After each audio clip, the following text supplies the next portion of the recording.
This virtual story time is brought to you by Explorin' More, the Ralph C. Wilson Jr. Children's Museum. And for fun learning activities to do at home, check out our Sanity Savers at www.explorinmore.org.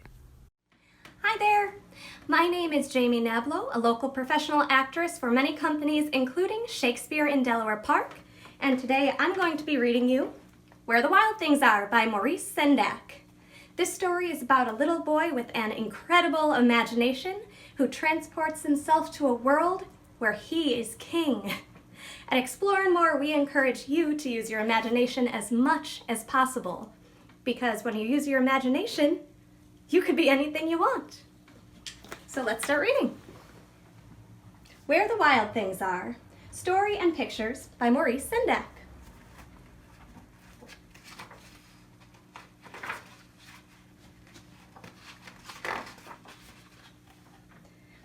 The night Max wore his wolf suit and made mischief of one kind and another and his mother called him Wild Thing. And Max said, "I'll eat you up."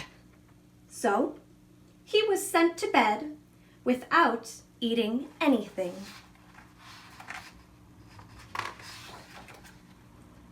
That very night, in Max's room, a forest grew. And grew.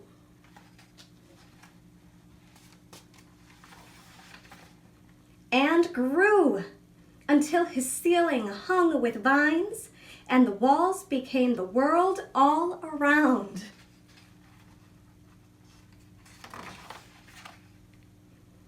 And an ocean tumbled by with a private boat for Max, and he sailed off through the night and a day,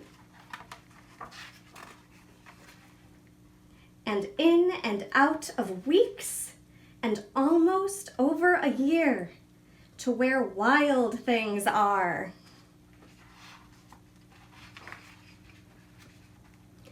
And when he came to the place where the wild things are, they roared their terrible roars, gnashed their terrible teeth, and rolled their terrible eyes, and showed their terrible claws.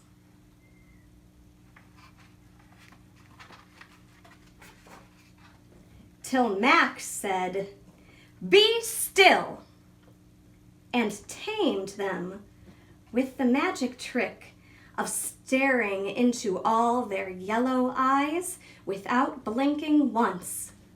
And they were frightened and called him the most wild thing of all.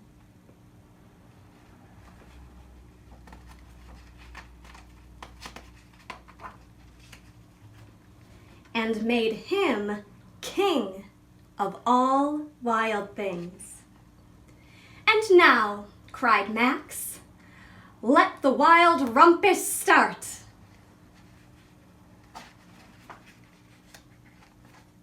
It looks like they're howling at the moon.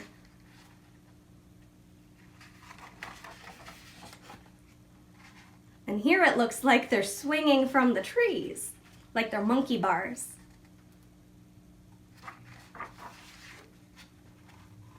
And this one looks like they're having a Wild Thing parade.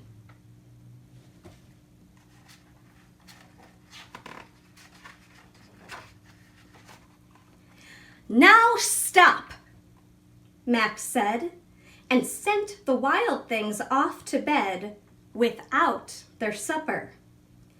And Max, the king of all wild things, was lonely and wanted to be where someone loved him best of all. Then, all around from far away across the world, he smelled good things to eat. So he gave up being king of where the wild things are.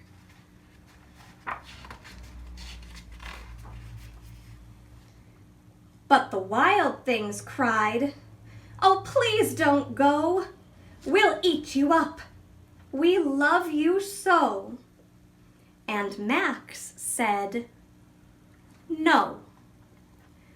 The wild things roared their terrible roars and gnashed their terrible teeth and rolled their terrible eyes and showed their terrible claws.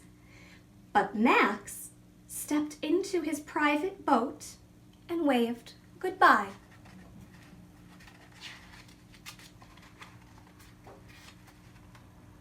And sailed back over a year and in and out of weeks and through a day.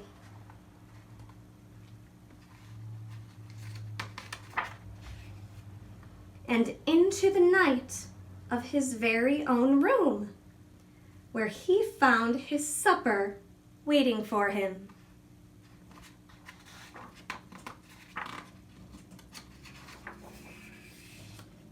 And it was still hot.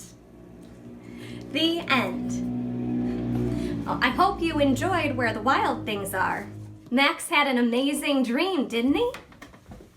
Here are some great discussion questions that you can talk about with your parents. Can you share a dream that you've had recently?